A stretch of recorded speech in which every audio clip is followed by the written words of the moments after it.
Hey everyone, and welcome. If you're learning Chinese, you know that grammar can sometimes feel like this massive, impossible wall. But what if I told you we've been looking at it all wrong? Today, we're going to flip the script on that whole challenge. We're going to dive into a really powerful idea from modern linguistics that sees grammar not as a bunch of rules you have to memorize, but as a toolkit for creating meaning. So, let's get into it. Okay, be honest. Have you ever felt this way? You spend hours and hours memorizing grammar rules. You can totally ace a quiz, but then, when it's time to actually speak, it all just falls apart. It's an incredibly common feeling, and believe me, it points to a much deeper issue that we're going to tackle today. So, the insights we're exploring today come from this fantastic book, New Perspectives on Chinese Syntax. And this is not just another dry textbook. No way. It actually suggests a pretty fundamental shift in how we should be approaching language, and we're going to break down its most powerful ideas for you. This feeling has a name. Well, we can call it the grammar paradox.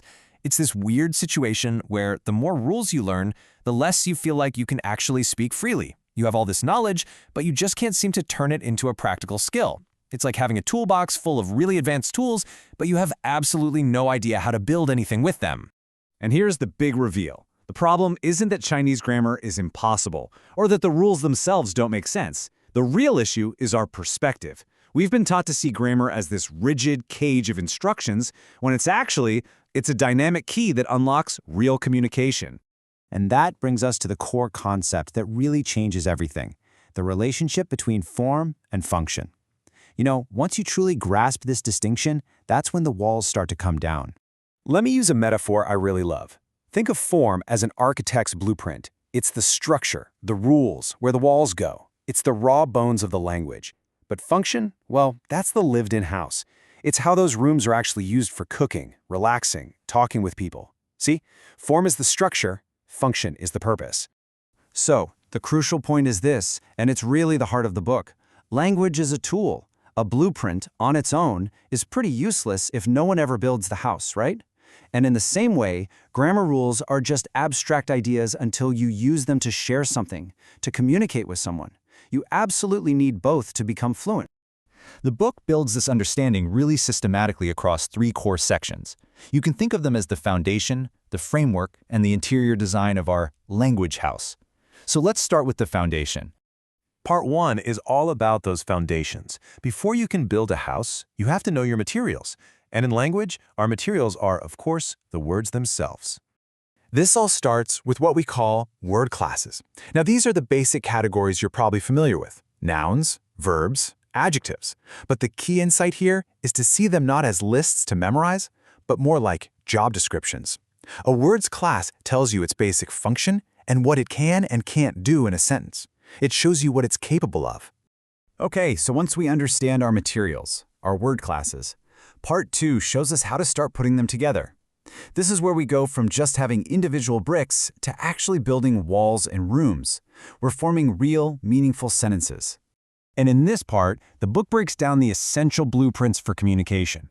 It walks us through basic sentence structures and then gives us the special tools we need for different functions, like how to form questions, how to make negative statements, and how to use those special patterns that make spoken Chinese sound so natural. And this is so important. The goal isn't just to memorize patterns. It's about getting the logic behind them. Why does putting words in this order create a question? How does adding that one little particle change the entire feeling of the sentence? It's all about looking at the structure to see exactly how it gets the job done. And that brings us to the final and honestly the most exciting part, the meaning making. This is where we see it all come together, the full dance between structure and meaning and how grammar becomes this dynamic tool for communication. Look at this process right here. We start by choosing our words, our lexicon. Then we arrange them using syntax, our grammar rules. And the result of that combination is semantics, which is the actual meaning we're trying to get across. This just shows how syntax isn't the final goal, it's the bridge that gets you from words to meaning.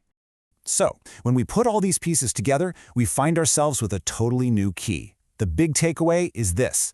By focusing on how form and function work together, you make a huge shift. You go from being a student who just memorizes rules to being a true user of the language who really understands how it works. This whole approach just transforms grammar from this wall of obstacles into a powerful set of tools that you can use to communicate. It's about seeing the architecture behind the language, not just memorizing the street address. So, I'll leave you with this question to think about in your own language journey. When you stop just asking what the rule is, and you start asking why the rule exists and what it helps you do, what does that unlock for you? Thanks so much for joining me.